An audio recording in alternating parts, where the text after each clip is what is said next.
ब्रह्मानन्दं परमसुगतं केवलं ज्ञानमूर्तिं द्वन्द्वातीतं गगनसदृशं तत्त्वमस्यादिलक्ष्यम् एकं नित्यं विमलमचलं सर्वदी साक्षिभूतं भावातीतं त्रिगुणरहितं सद्गुरुं तं Namami.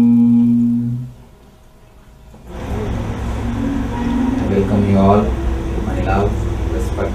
Today's subject is being such a miraculous.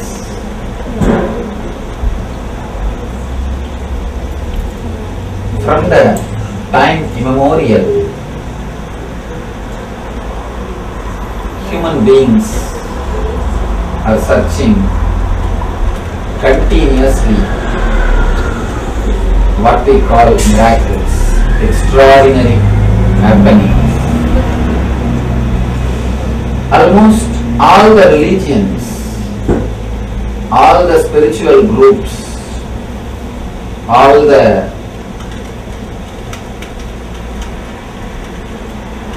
spiritual societies are answers for the great happenings in the planet Earth which can't be explained logically. There are so many thousands of things happening which is beyond logic. Whenever anybody tries to explain the things which is beyond logic, he creates a new religion. All our search, all our seeking, all our effort to find solution, to find answer for what is happening beyond our logic, what we call miracles. All our effort to demystify the miracles created new religions, different kinds of spiritual theories, different kind of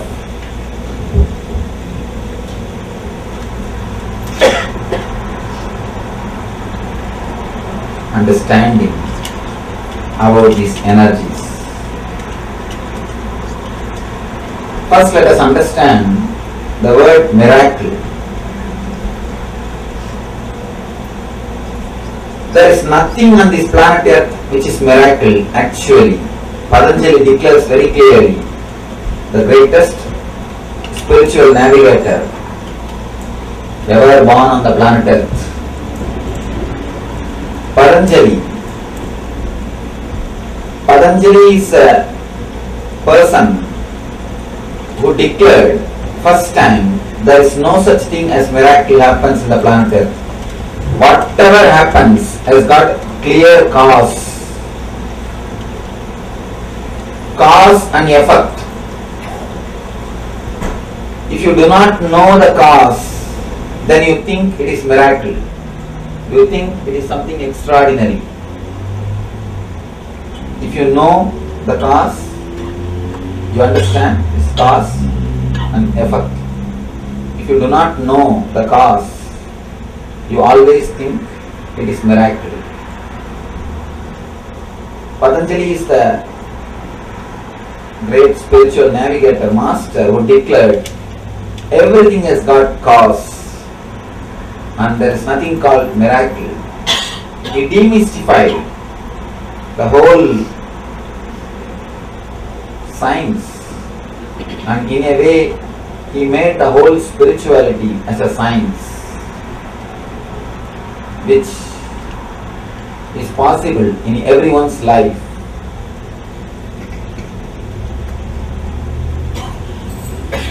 By nature, man has got inquisitiveness, the curiosity to search in extraordinary things. That is why from the time immemorial, again and again, we are searching something extraordinary, something supernatural. We don't keep quiet, just living the basic life. We want something more, something more, something more. So we search what is happening, what is happening in the planet Earth, what is happening in the sky, what is happening beyond. The search for the miracles continues. Patanjali is a first rishi who declared, who opened all the secrets, who opened all the truths. He makes it as a science, which way, through which technique you can achieve which miraculous powers. First thing, he guides the people to achieve miracle powers. Next thing, he teaches whatever is happening is miracle.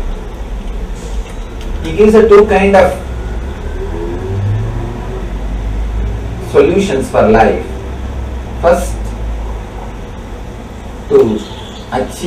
he gives the techniques to achieve all the miracles.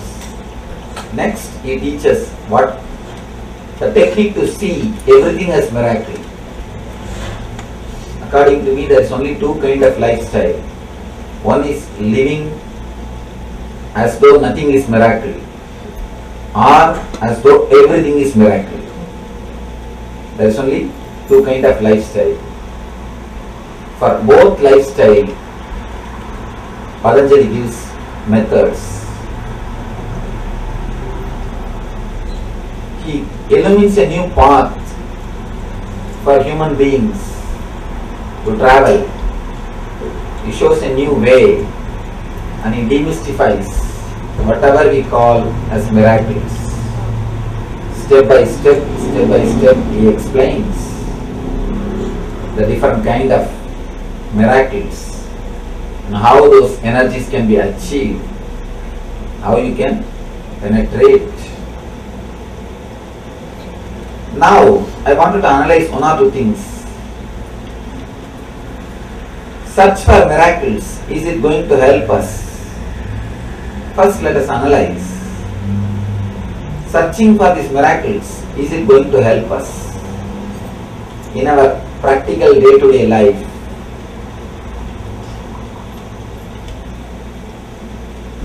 In a way, it can create inquisitiveness, it can create curiosity, it can give you the idea there is something beyond what you see with the five senses. It can give you an inspiration that there is something more than what you see on the planet Earth. As an inspiration to search the extraordinary thing, it is surely a big help. But just searching for miracles itself is no way going to help you. As a starting step, it can be a big inspiration to go towards the higher dimensions of life. That is what Patanjali says. When you start searching for miracles, when you start searching for extraordinary things, naturally you understand there is one more dimension for your life. There is something more in your life than what you understand. But slowly, you come to a clear understanding, you come to a clarity, you come to a realization that even miracles are not enough. You need to go beyond the miracles. I always tell people, there are two things. One is Shakti to make your dreams into reality. That is what is miracle powers. Miracle power means You will have power to make your dreams into reality. That is Shakti. That is next thing, Buddhi, means realizing whatever is reality is nothing but your dream. Making your dreams into reality is Shakti. Realizing that your reality is nothing but dream is Buddhi, intelligence.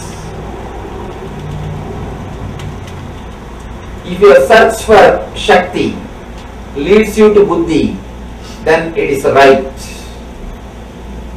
If your search for miracles, if it leads you to experience whatever is happening is a miracle, then your search is right. But if your search stops just in few miracle powers, you miss the real miracle, which is universe, which is existence. The greatest miracle is realizing the whole universe in your being, or your being in the whole universe. When you travel in your search of the miracles, when you start in your path, step by step you come upon few miracle powers. If your energy is getting solidified, in the second step you get the power of intuition. Intuition means seeing the things before it happens. People ask me, Swamiji, how can we see the things before it happens? It is just against the logic. It is just against the logic. How can we see before things happen? It is not against the logic, because whatever you think as past or future is nothing but the projection of present. Now there is a new thing which is going on among the physics scientists. A new talk, parallel universe. If black hole happens in some place, in some other corner of the universe, Big Bang happens. Big Bang and black hole, they continuously happen parallelly. Continuously somewhere black hole is happening, and the parallel side of the universe, the other side, same way Big Bang is happening. If the Big Bangs are happening, black holes are happening. When you don't know the connection, you think it is a two independent incident. If you understand the connection, you will understand it is not two separate incidences.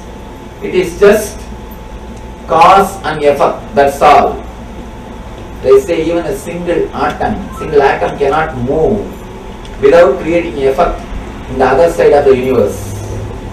If an atom moves in a place, the other side, parallelly, another atom moves. If you understand this parallel universe theory, you will be able to understand your future and past are not two independent things. They are just deeply related with the present. Understand the time as a shaft. Actually, time is a shaft. One side is past incidences, other side is future incidences. Center present. You never touch the time shaft actually. You are always pulled in the past or by the future. You always live in the past or live in the future. You never touch the present moment. Present moment is the time through which you can touch this time shaft. Eternity is past, present and future. All the three is eternity. But you can touch the eternity only in the present moment. If you are in the present moment, only then you can touch the eternity. If you touch the eternity, you can understand the past and future are not different from present. They are just extensions of present. From the past moment, this moment is taking birth. From this moment, next moment is taking birth. If you have the glimpse at least once of the present moment, if you live even for one moment in the present moment, you will have a clear glimpse, clear idea about the future. Just yesterday in the Shakti Spurana program, one devotee questioned me, Swamiji, sometimes I feel when I am in a party, suddenly I feel the same party has happened in my life. I have been to the same house already once, and I feel suddenly the same incident is happening, and I will feel in 5 minutes somebody is going to come or some incident is going to happen. Exactly in 5 minutes the same thing will happen. How this happens? Is it happening only in my life or in everybody's life? How I am feeling like this? Then I asked, there were 80 people. I asked, how many of you have experienced the same thing in some time of your life, one or other time of your life? You will be surprised. More than 70% of the people raise their hands. And they say, all of us had this experience in some time in our life. If you enter into some house, suddenly you feel, I came to the same house. And you know which side, which room is. And you straight go there. The same incident. Yesterday I was surprised, in the 80 people, majority of the people had this experience in their life at least more than once. When you experience the present moment at least once, by mistake, actually by mistake only we fall in the present. We never enter into present consciously. Because if you enter into present consciously, you will never move out of the present moment. By mistake, sometimes you suddenly fall into present moment. Your consciousness drops into present moment. You have nothing to bother, nothing to worry, or nothing to think. In those moments only, you feel the glimpse of the future, and you feel the same thing has happened already. In that moment, you touch the time shaft. You experience the glimpse of the time shaft. When you touch the time shaft, you experience the whole universe is nothing but the projection from present moment. Your past and your future is not two independent things. It is just deeply dependent on your present moment. You will understand the bridge between your past and future, but we always miss. We always miss. We always miss the present moment. And not only that, not only we miss the present moment, we miss actual problem. Why we miss the present moment? We never look into the present moment. We always we try to find solution to wrong method. A small story. One American guy was traveling in London with a British gentleman and British lady. Both of them were sitting next to him in the train. The lady had a pet dog. Suddenly the dog jumped on him and pissed. Made the whole area mess, dirty. Instead of apologizing, this British lady, she started patting the dog. Oh, you have cold bladder, I should take care of you, I should do something to you. After a few minutes, this dog jumped again on the American guy and vomited. Again this lady, instead of apologizing, she started patting the dog. Oh, I should take you to the doctor immediately. You have some serious stomach trouble. After 5 minutes, again the dog jumped on it, and now you know what it would have done. It has done whatever it can do. Again this lady, instead of apologizing, she started patting the dog. Now it is too much. The American guy simply got up, picked the dog, threw it out of the window. Simply threw it out of the window. Till this moment, the gentleman, British gentleman, was keeping quiet. Now he started talking.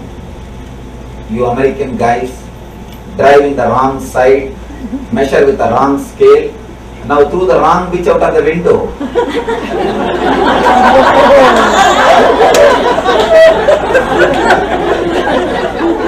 You always threw the wrong bitch out of the window. We always try to find solutions by throwing the wrong bitch out of the window. In our life, whenever you find trouble in the past or in the future, you try to work by trying to alter the past or by trying to work, develop on the future. But you cannot do both because both are not in your hands. You can't do anything about the past. It's already over. You can't do anything about the future because it is not yet happened. You can do anything only in the present moment. But you never do anything related to the present moment. Doing something which is related to present moment is what I call meditation. Meditation does not mean you will close your eyes and sit silently, chant some mantra. No, that is also one kind of meditation. But if you try to touch the present moment by any method, that is meditation. Any technique, any method which brings you to the present moment is meditation.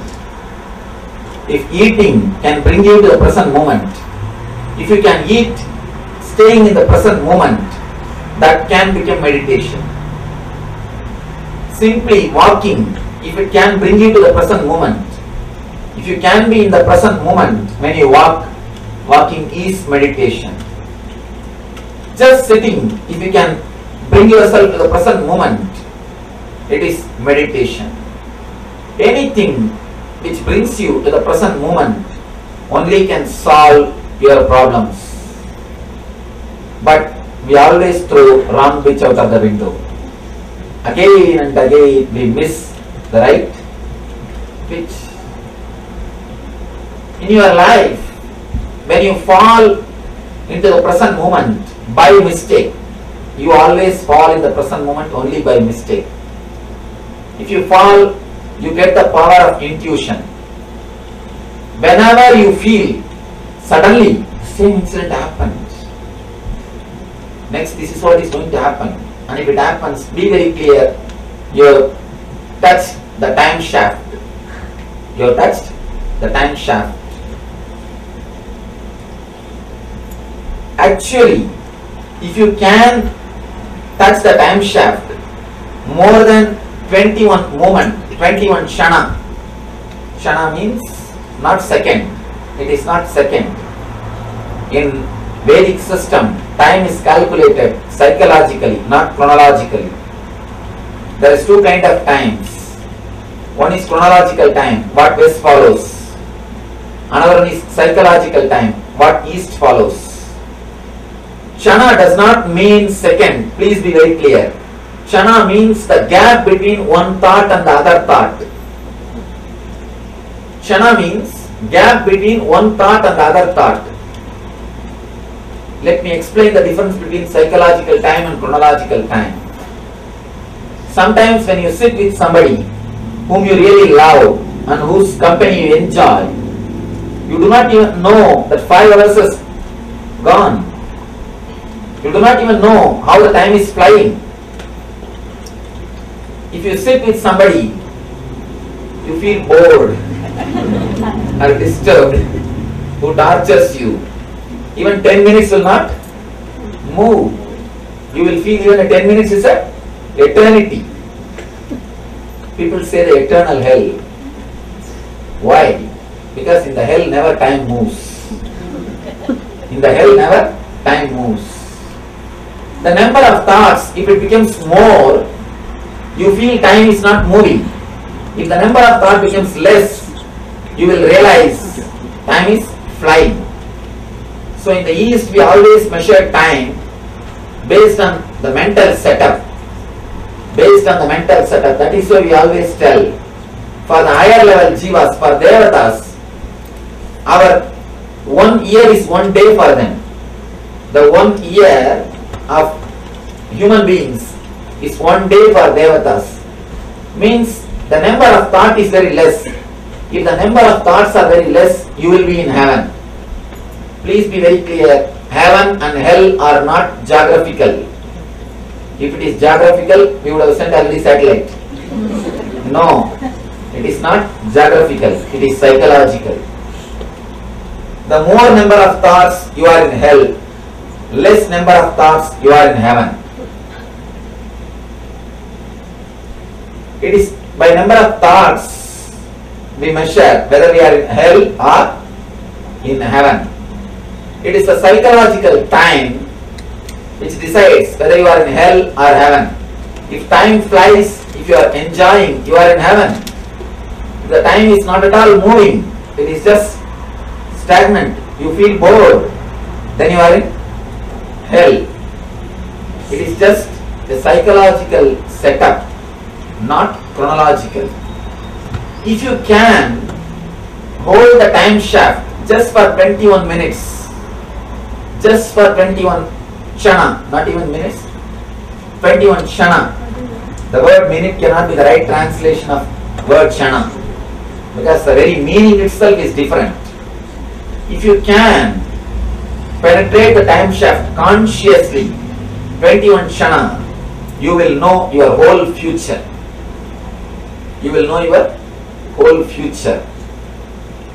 Just 21 kshana is more than enough to know the whole future, but we never penetrate the present moment.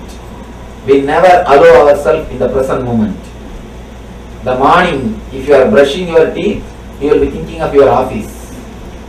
If you are in the office, you will be thinking of evening going to the beach. If you are in the beach, you will be already planning when to go back to the house. If you are in the house, again you will start planning about next day work. If you are here, you can be sure you are not here. If you are here, one thing is sure, you are not here. You always escape from the present moment. Even if you don't have any worries to worry, even if you can't get any reason to worry, you just start planning for future. And I have seen people, if they don't find any reason to worry, they try their best to catch some reason. And if they can't find, the next step is, today everything is going well, Swamiji, I don't know what will happen tomorrow. And we always believe very strongly, if today things go well, tomorrow something bad is going to happen. Something worst is going to happen. This very thought, tomorrow something worst is going to happen, you are waiting for the worst thing to happen. You are practically meditating for the worst thing to happen. You are literally waiting to get hurt. When you beg to get hurt, naturally God graces you. When you wait to get hurt, naturally He graces you. No other way. Otherwise, you find some reason and hurt yourself. When you don't have any past things to worry, you start creating something in the future to worry, to create. You never touch the present moment. You never penetrate the time shaft. That is why you never get a glimpse of the past or the future. When you touch the present, you experience the intuition power. In the next level, when your being becomes little more solid, in the next level of energy, you get a next power which we call Siddhi, which we call the next Siddhi. The next Siddhi is altering the future. Understand? The first level Siddhi is knowing the future. The first level Siddhi, you can only know the future. The next level experience, you get the power of altering the future.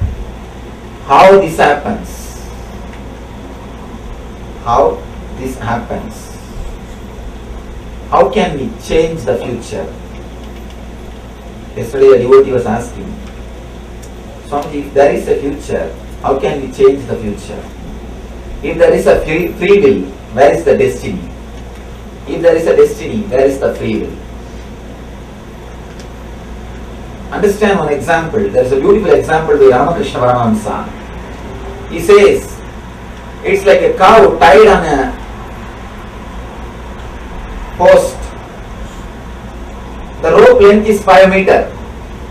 Inside the 5 meter, cow has got free will. It can sit, stand, go around, do whatever it wants. But more than 5 meters, the cow cannot go. Beyond the 5 meter, it is destiny. But inside the 5 meter, it has got clear free will. If the cow behaves properly, if the cow doesn't do anything wrong, the cow lives properly, silently, not disturbing anybody, there is every chance the owner will extend the length of the rope or free the cow totally. Same way, the free will which is given to you, if it is handled properly, if it is used properly, if you don't use it to hurt others or to hurt yourself, please understand, not only hurting others, even hurting yourself is a sin. When you continuously worry, you are hurting yourself.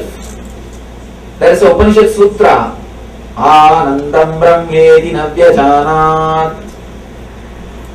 Ananda, the bliss is existence. Don't waste it. We are wasting our life without living the natural bliss, which is our nature. Every moment which you spend, which you live without being blissful is wasting your life and a deep disrespect to your life. Life itself is just a bliss. The very nature of life is joy and bliss. Every moment you spend in suffering is a disrespect to the life.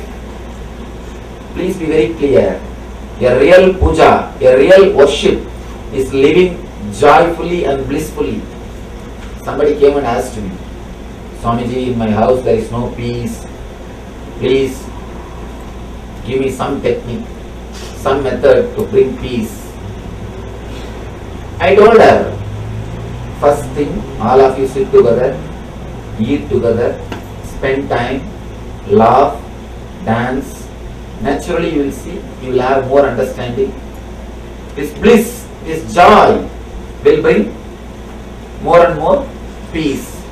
Don't find fault with each other continuously. Just try to be blissful. She said, no, Swamiji, teach me some technique, some puja which can help, which can bring peace in my house. Puja can bring when it is done honestly and spiritually, that's true. She asked, no, teach me some puja. Should I do Saundari Lakshmi or Griha Lakshmi? Which puja to bring peace? She is not ready to listen to the solution. Then I said, what generally you do? When you go inside the puja room, you do puja to Lakshmi. When you come out, Archana to husband. How will the peace come? How will you have the peace? It is a life solution which you need to follow more than any other ritual. The greatest puja is how to be blissful, how to be more joyful. Every moment which you spend in worrying and suffering is disrespect to the life and God, because He is the person who gave you the life. If you disrespect a rose, the person who gave you the rose, you disrespect him also, naturally. When you disrespect a bunch of rose, naturally you disrespect a person who gave you the rose. So when you don't live with bliss, naturally you disrespect the divine. Life is too valuable to be spent in suffering and misunderstanding. When you don't hurt yourself and hurt others, there is every chance the rope length can be extended from 5 meters to 10, or you can be liberated. The persons who are liberated are only called as Jivan Muktas. When you actually live in the present moment, you can never hurt yourself or you can never hurt others. When you live in the present moment, your being feels so much filled with a life. You will be flowering, you will be overflowing with so much of energy. You can never hurt others, you can never hurt yourself. All disturbances to yourself, to others happens only in unconscious level. As long as you are unconscious, you will hurt others and you will hurt yourself. The moment you become conscious of what is happening inside your being, naturally you will stop hurting yourself and you will stop hurting others. Masochism and sadism is one and the same. If you hurt yourself, naturally you will hurt others. If you hurt others, naturally you will hurt yourself. Because you have only one mind, you don't have two minds. You have only one mind. It's like a double-edged sword. If you kill others, you will naturally commit suicide. If you try to commit suicide, you will naturally kill others. It is a double-edged sword. When you come to the present moment, when you start living in the present moment, you will see a new dimension of your being opens. You experience the new taste, new space of your being. When you experience the new space of your being, your past stops binding you. Your future starts listening to you. As long as your past binds you, your future will never listen to you. People come and ask me, Swamiji, I want to stop smoking. Please tell me something. I tell them, first thing you have to do is drop the guilt. They get surprised. They tell me, what is this, Swamiji? If I drop my guilt, I will start smoking more. What are you talking? You say drop my guilt. No. Only when you drop your guilt, only when you are free from your past. Guilt is from past. Only when you are free from your past, you will have enough of energy to change your future. As long as you carry the guilt, you will project only your past into future. Understand? When you carry the guilt, you already decide you can't change your future. If you have the confidence that you can change your future, you will not carry the guilt. The moment you carry the guilt, you decide, you take it for granted, I can't change my future, I am going to go only in this way. That is why you carry the guilt. That's a beautiful character described in Ramayana, Vali. The story says, anybody who faces the Vali will lose half of their power and the half of the power will go to the Vali. If you stand in front of him to oppose him, half of your power will go to Vali.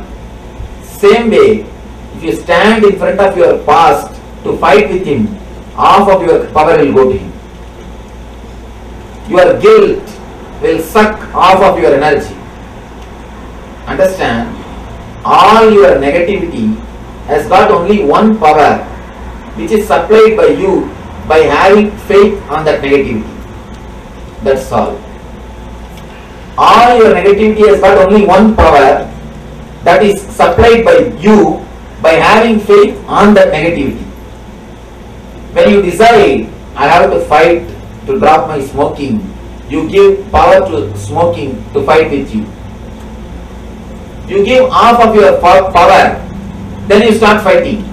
It's almost like you fight with your shadow. You will never win. You will never win. Again and again and again you can see, the deeper the guilt, you will commit the same mistake again. The more strongly you take the vow, I will not become angry next time, more you will become mad. The more stronger the vow, more madness. The more strongly you decide, I will stop smoking, more quickly you will pick up in your hands. Because the thought is there continuously. You will project your past into the future continuously. As long as you try to fight with your past, you are in unconsciousness and you will project the same past into the future. Be very clear. More the guilt, same mistake. You can see by guilt you will never be able to overcome any mistake. Any mistake you can never overcome by guilt. Because when you are having the guilt, you are under the clutches of the past. So naturally, future will not listen to you. Future will not listen to you. Drop from the past. Come to the present moment. Come to the present moment. When you come to the present moment, naturally you will see your future is available to you.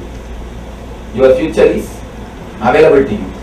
As long as you live based on the past, naturally you will see the past will automatically penetrate the future.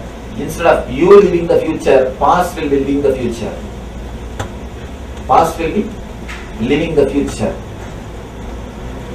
A small thing you understand, a very simple thing. It is from this moment, next moment takes birth. If you believe in this moment that you can't drop some habit because it is past, naturally you can't drop it in the future. So, coming out of the past, coming to the present moment, you will start having a new understanding about the future. You will start having a new realization about the future. One more thing. When you sincerely penetrate the present moment, the eternity, the present moment, the time shaft stops moving. Time shaft stops moving. Somebody asked Buddha, Buddha, what's your age? He just remains silent. They ask him again, Buddha, tell me what's your age? He says, what can I say? Eternity is the only word I can say. In the 9th chapter of the Bhagavad Gita, Krishna declares, the Rajaviti Rajaviti Yoga. Krishna says, O Arjuna, the same science is delivered by me to Sun God, to Ishwagu, and now to you. Arjuna gets shocked. Arjuna says, what are you talking? You are just 40 years old. But Sun God and Ishwagu are 5,000 years old. How can you say, you Krishna, you gave this knowledge to Sun God? Krishna says, Arjuna, you don't understand what I say. Time shaft never moves when you penetrate the present moment. When Krishna says, I gave the same science to Sun God, he is not telling the lie. Please be very clear. He is telling the truth. When you actually enter into present moment, you just become past, present and future. You experience a different space. The problem is we have experienced only the horizontal line of the time shaft. Past, present and future. We know only the horizontal line of the time shaft. But if you come to the present, you just stay in the present moment, you will experience a different dimension, what we call vertical dimension. The vertical dimension, in vertical dimension, there is no time, there is no past, there is no future, it is eternity. That is what we call enlightenment. That is what we call enlightenment. The man who has experienced the past, present and future, the horizontal shaft and the vertical shaft, he is the person who is enlightened. According to me, the cross itself denotes the horizontal shaft and the vertical shaft of time. When you die in the horizontal shaft, you resurrect in the vertical shaft.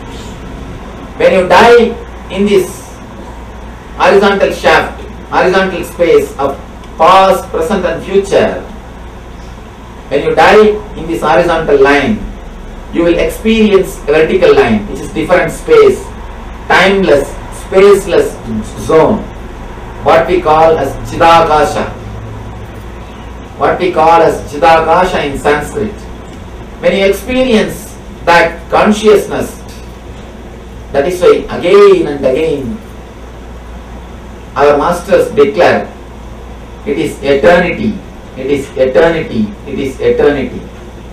All our idea of time and the past and the future is just an idea. It is not reality. When you get even the very small glimpse of present moment, you will understand the future and the past.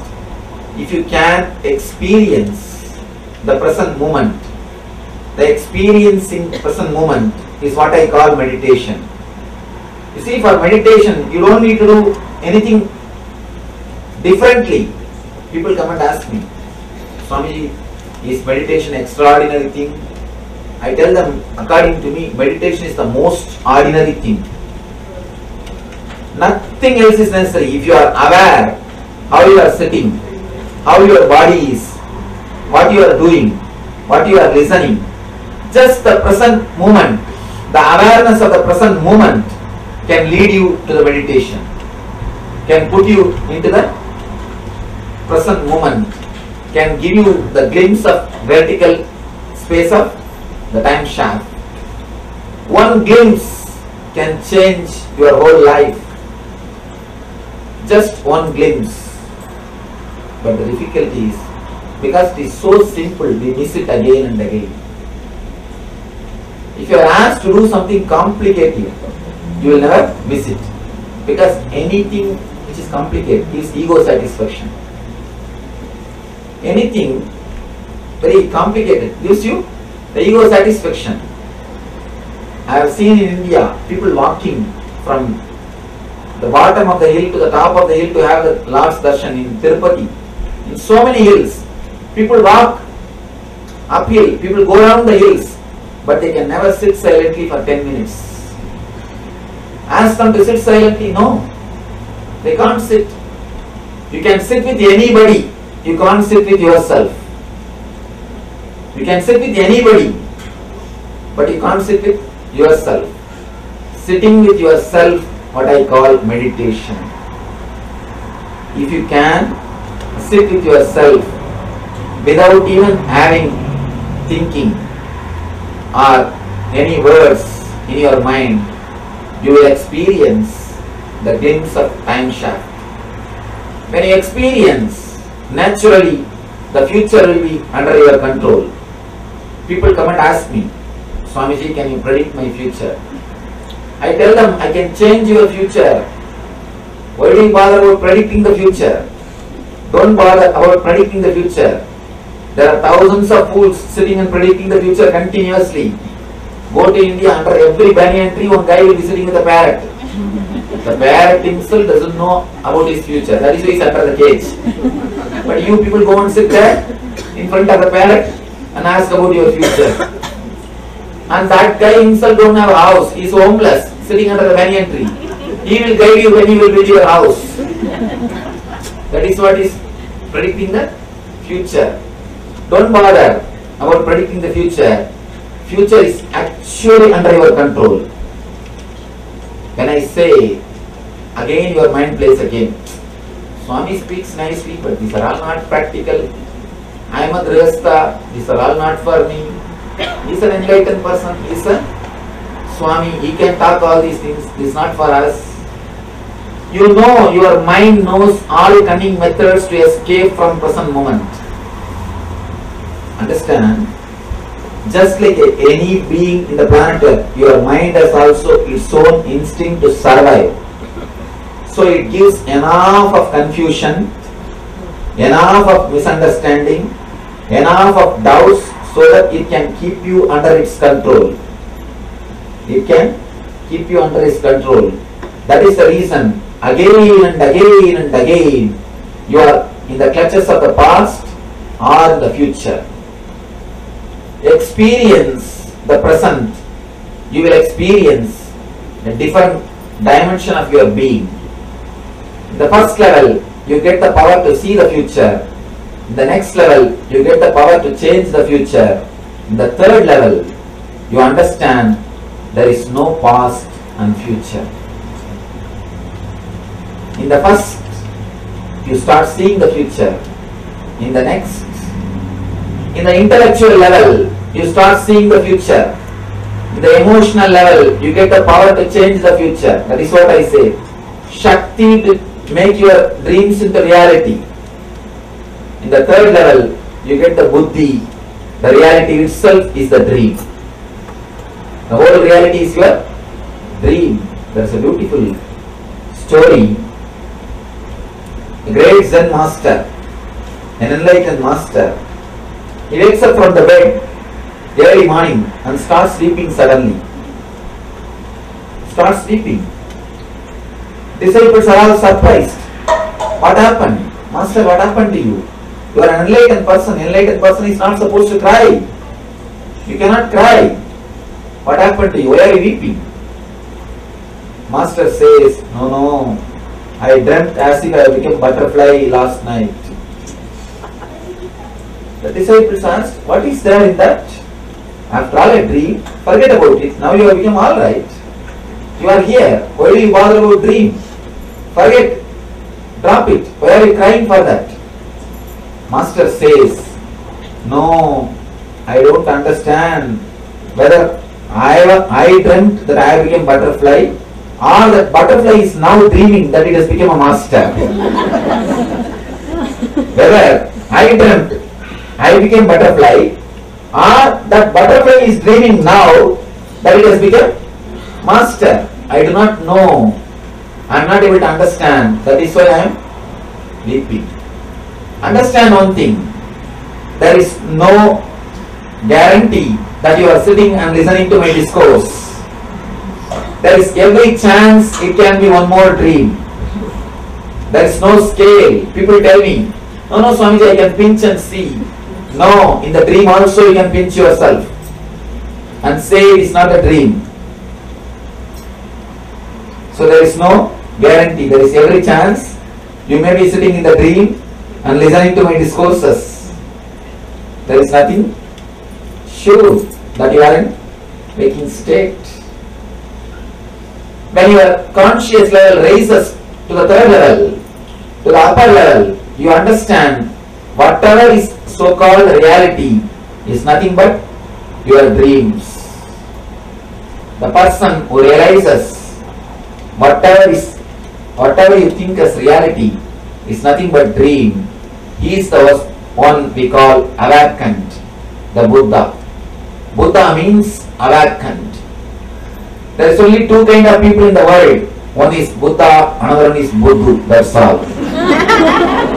Either you are Buddha or Buddhu. There is no third level. Either you are awakened or you are wrapping in the darkness. When you experience the present moment, even one glimpse can give you the taste of different space in your being. The taste of different space in your energy. Understand, these are the three levels. When you touch the time shaft just for one glimpse, you get the power to see the future. When you penetrate it little bit, you get the power to change the future. When you penetrate the time shaft totally, you realize the past, future idea itself is dream. In search of miracles should lead you to beyond miracles. You can start searching for miracles. Many people come and ask me, Swamiji, we have to do some miracle. It's a usual thing. Anywhere I go, please Swamiji, do some miracle. How much you tell the people? No, doing miracle is nothing. That is not the real thing. Just materializing something or teleporting something is not a real miracle. Transforming the human lives is the greatest miracle. How much you tell, but people again want to watch something. People again want to have something. When you have the craving, when you start mongering for mysteries, you will miss the mystery of mystery, which is God. Please be very clear. When you start searching only for miracles, you miss the greatest miracle, the whole existence. The greatest miracle is existence. If you start searching something, only some small things are miracle. If you start thinking only few things are miracle, you will miss the greatest miracle, which is universe, which is the great existence. Understand, don't miss the great miracle, which is existence, which is universe, the divine. So, in such of miracles is good path to start, good place to start, but bad place to end. Right place to start, wrong place to end. So let your search for miracles lead you to the energy which is miraculous itself. Let it lead you to the space where we experience the greatest miracle, the whole existence, the Prapancha, the universe. Raman Maharshi says beautifully, the blood becoming blood in your body is the greatest miracle. But we take all these great miracles for granted and search for something else, search for some other miracles. Understand and look a little deeply. Come to the present moment, you will understand the whole universe is nothing but a miracle. The whole universe is the greatest miracle. You will experience the greatest miracle which we call universe. So, let you experience the glimpse of the present moment. Let you experience the glimpse of the present moment in your being, in your space, and let you experience the bliss, eternal bliss, Nityananda. Thank you.